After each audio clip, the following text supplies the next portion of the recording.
Fins aquest moment encara no hi ha ningú que hagi estat capaç de demostrar la necessitat d'aquesta carretera.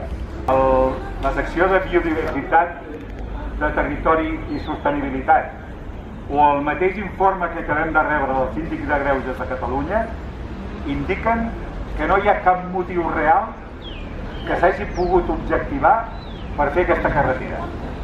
Evidentment, això fa suposar que hi ha uns motius ocults que no són els que s'han volgut manifestar en el moment que s'ha presentat el projecte. Nosaltres ho hem dit una vegada i sempre.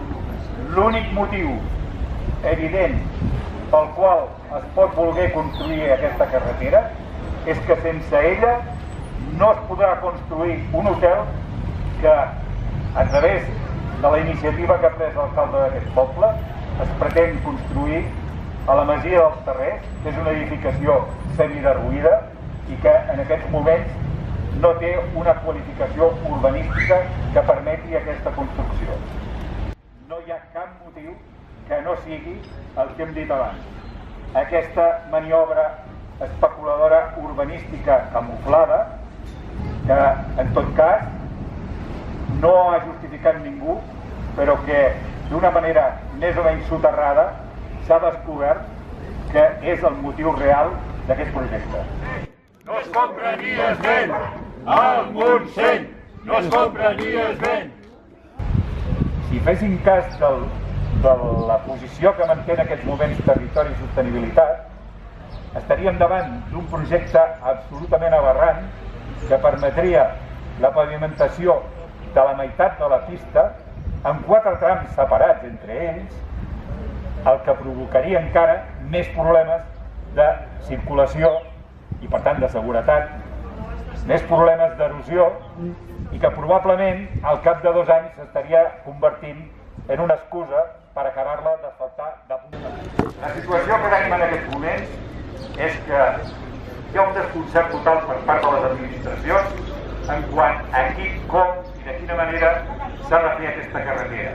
O dit d'una altra forma, s'estan intentant passar la pilota els uns als altres perquè saben que l'oposició cada vegada és més gran, no només per part de la Coordinadora per la Salvaguarda del Montseny i tota la gent que hi simpatitza, sinó a més per científics, polítics i gent de l'administració que està en contra d'aquest projecte. És un problema de Catalunya. I com problema de Catalunya que és, ha d'arribar fins al Parlament. Perquè les lleis de protecció d'aquest país les fa el Parlament, no les fa un ajuntament ni les fa un senyor que pel seu benefici particular vol fer un projecte. La Coordinadora per la Salvaguarda del Montseny es reunirà amb tots els grups parlamentaris del Parlament de Catalunya per presentar la seva petició d'aprovació d'un acord a la Comissió de Medi Ambient i posteriorment al ple del Parlament en el sentit de que es prohibeixi total i definitivament la construcció d'aquesta carretera. També dir-vos que el síndic de Greuges ha presentat un informe que arribarà fins al govern de Catalunya en el mateix sentit que el que estem plantejant nosaltres i per tant ens sentim totalment recolzats. El Montseny no és un parc temàtic! El Montseny no és un parc temàtic!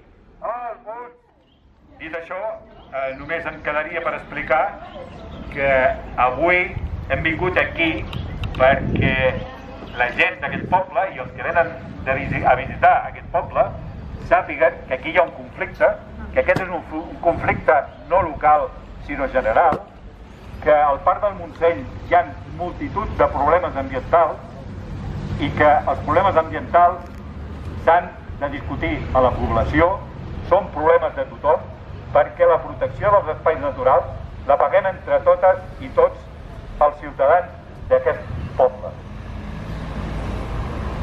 Finalment, afegir que a partir d'ara, igual que hem vingut fent en els mesos anteriors, la Coordinadora per la Salvaguarda del Montseny mantindrà la seva actitud de lluita i de mobilització i no pararà fins que aconsegueixi la retirada total del projecte.